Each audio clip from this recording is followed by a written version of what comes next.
Hello, I'm Caleb, and today I'm going to talk about Taiko Drum Master for the PlayStation 2.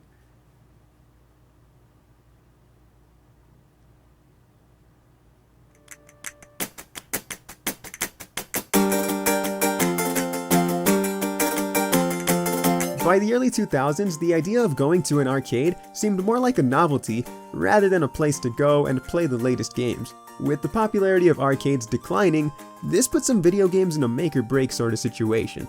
A game like Mortal Kombat was able to thrive and expand on a home console, while something like Space Invaders, though successful, kinda struggled to grow past its 1978 release. So take a game like Taiko No Tatsujin, a 2000s rhythm game popularized in Japan and built specifically for arcade use.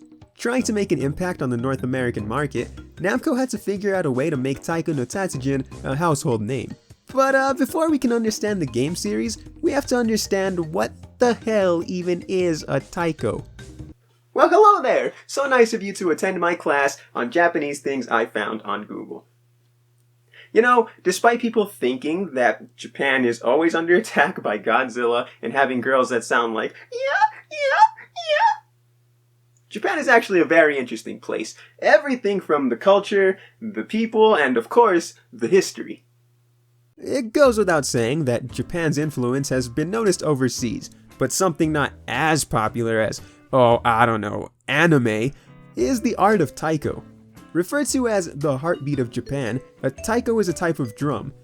That's basically the gist of it. Historically used for war, festivals, and ceremonies, watching a taiko performance is nothing short of amazing. Wowzers, that sure was some neat information. I definitely couldn't have said it any better myself. Thank you all so much for attending this course. Mwah, mwah. Ew, actually, I take that one back. Anyways, now back to the delicious main course. Follow me! Sure, the 2000s might have put a permanent end to arcade relevance, but the arcade experience still found its way into homes. Developers started to experiment with home versions of stuff like dance pads, guitars, light guns, and yes, even the taiko drum. Released for the PlayStation 2 in October 2004, the freshly named Taiko Drum Master was a big box release that boasted the new drum accessory, which included a pair of sticks as well. Well, Caleb, is that a banana in your pants, or are you just happy to see me? Well, actually, it's my taiko drumsticks. Why would I be happy to see you? I can't stand you. A pretty rubbery but solid and sturdy base, the taiko is definitely well built and made to take a beating.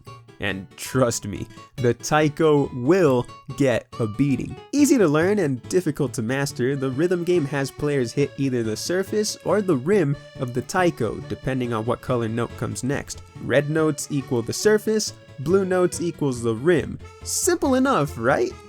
Now let me just say this. I had a blast playing Taiko Drum Master, but it should be no surprise because I absolutely love rhythm games.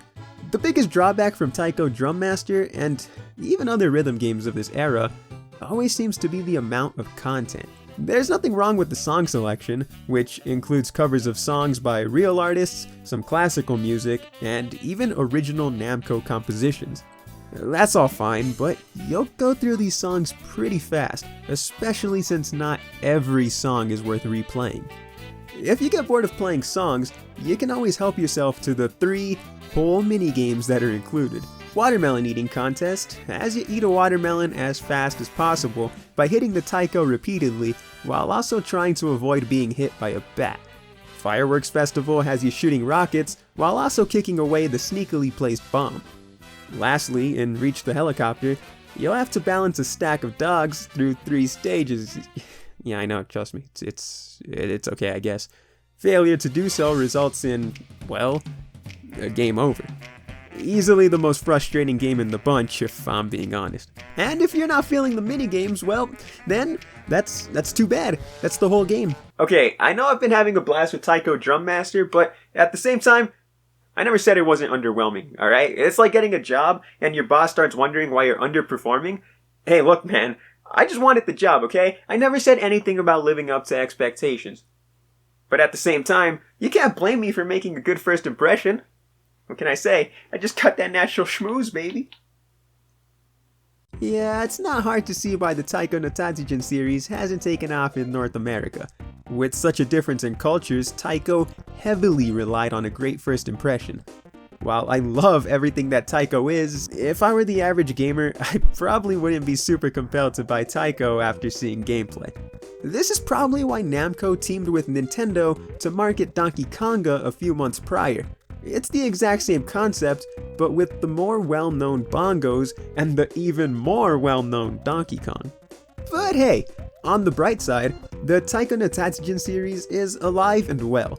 Bandai Namco continues to make installments, but of course only really finds mainstream success in Japan.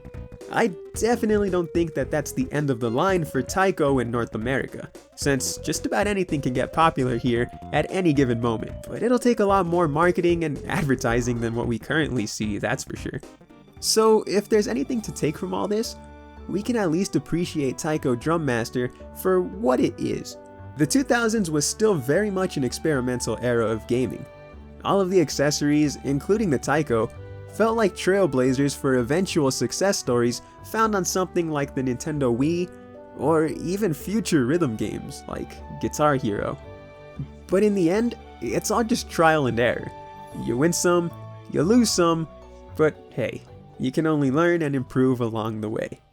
Well, that's the story of a little game called Taiko Drum Master. And you know what? It just goes to show that if you really work hard and you put your mind to it, then you too can be a disappointment. No, I kid, Taiko Drum Master. The game is totally kawaii and never really even had any expectations anyways, so whatever. But as for me and you, well, we're just gonna have to live with the fact that we're never gonna live up to expectations, no matter what. And that's A-okay with me, because, I never made any promises. Okay, bye.